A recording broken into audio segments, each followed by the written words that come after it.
कलयुग में वही ज्ञानी माने गए जो भेष बना करके दुनिया भर का आडंबर करेंगे, उन्हीं को तपसी कहा जाएगा, उन्हीं की जय जयकार होगी।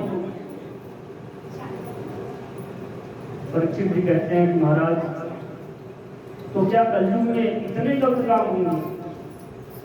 सुखदेव जी कहते हैं देखो गलत काम तो होंगे ही, पर साथ में कुछ अच्छी बातें भी हैं।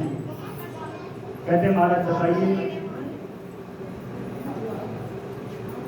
तो तुलसीदास जी ने श्री रामचरितमानस में लिखा है कि कलयुग केवल नाम यधारा, कलयुग केवल नाम यधारा, कलयुग केवल नाम यधारा, कलयुग केवल नाम यधारा, सुमीर सुमीर नर उतर निहारा, सुमीर सुमीर नर उतर निहारा, कलयुग केवल नाम कलयुग केवल नाम कलयुग केवल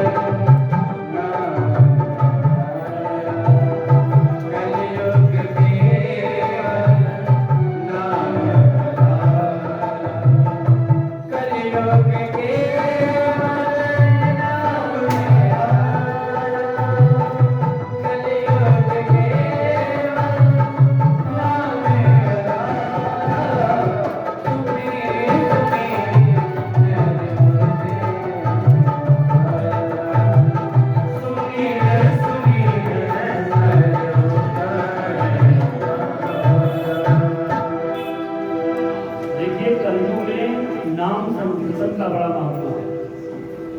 राम नाम में बड़ी शक्ति होती है, संकीर्तन का बड़ा लाभ होता है जीवन में। देखिए पहले के युगों में द्वापर युग, त्रेता युग, सतयुग, लोग वर्षों तक तपस्या करते रहते थे, फिर भी जल्दी उन्हें भगवान दर्शन नहीं देते थे। बड़े बड़े संत महात्मा, बड़े बड़े भक्त हुए जो वर्षों तक तपस्या करते रहे, तब कहीं जाकर के उनको भगवान के दर्शन प्राप्त होते थे। पर कलयुग में अगर परमात्मा को सच्चे मन से याद किया जाए तो कलयुग में बड़ी आसानी से भगवत प्राप्ति मिल जाती है। एक बात और, कलयुग में मानसिक दोष नहीं लगता।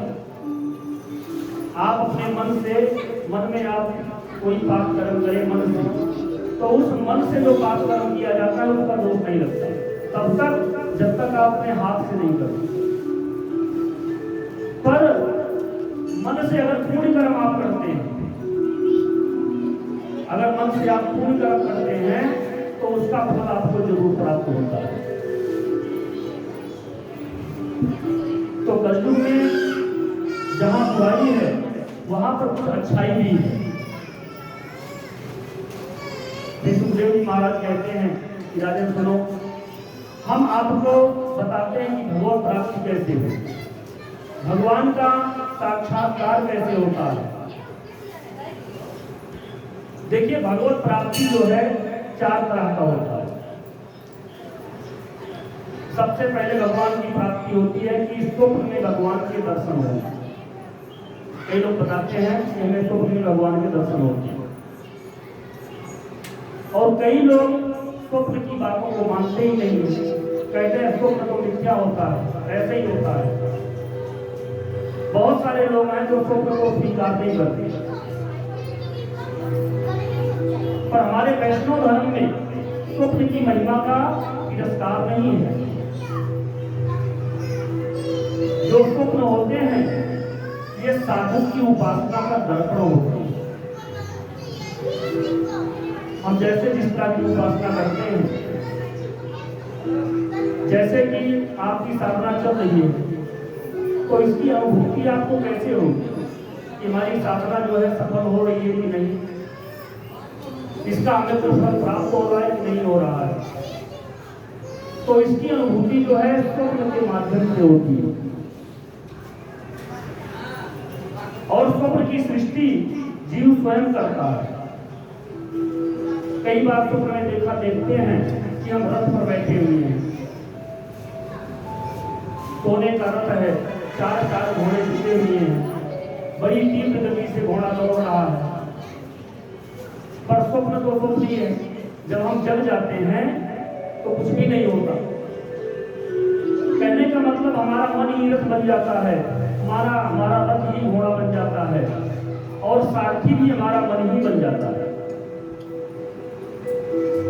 तो वेद में लिखा है कि ना कर्त रथाः न कर्त योगा, ना वहां पे रथ होते हैं, ना घोड़े होते हैं, ना सारथी होता है, और ना ही कोई मार्ग होता है। लेकिन फिर भी हम स्वप्न में देखो कैसे गतिमान होते हैं। तो स्वप्न की बड़ी महिमा है। हमारा मन ही जो है स्वप्न की सृजन करता है, मन ही सृष्टि कर रहा है। कहते हैं कि स्वप्न में शत्रु भी मित्र बन जाता है। भगवान कहते हैं कि एको हम बहुत श्यामा, हम एक होकर भी अनेक रूप में। तो ऐसे ही हमारा मन है, मन तो हमारा एक ही है, पर यह स्वप्न में अनेक रूपों में परिवर्तित हो जाता है। जो भी हमें स्वप्न में दिखाई देती हैं, कोई कुछ चीजें अलग नहीं होती, उन सबकी सृष्टि जो है हमारा मन ही कर रहा है। देखिए कैसी विचित्र सृष्टि होती है स्वप्न की। तो श्री सुखदेव जी महाराज कहते हैं कि राजन, भगवान कितनों दयालु हैं, इस स्वप्न में ही सिनेमा दिखा देते हैं। देखिए स्वप्न भी हमें ऐसे आते हैं जैसे हमारे अंदर संस्कार होते हैं।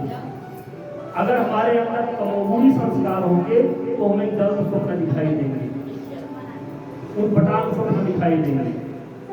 अगर हमारे मन पर रजोगुणी भाव होगा, रजोगुणी संस्कार प्रबल होगा, तो हमारे स्वप्न जो है राजसी स्वप्न आएंगे। और अगर अंतःकरण पर भगवत प्राप्ति है, सात्विक हमारे संस्कार हैं, तो हमारे स्वप्न भी सात्विक दिखाई देंगे, गंगा जी दिखाई पड़ेंगी,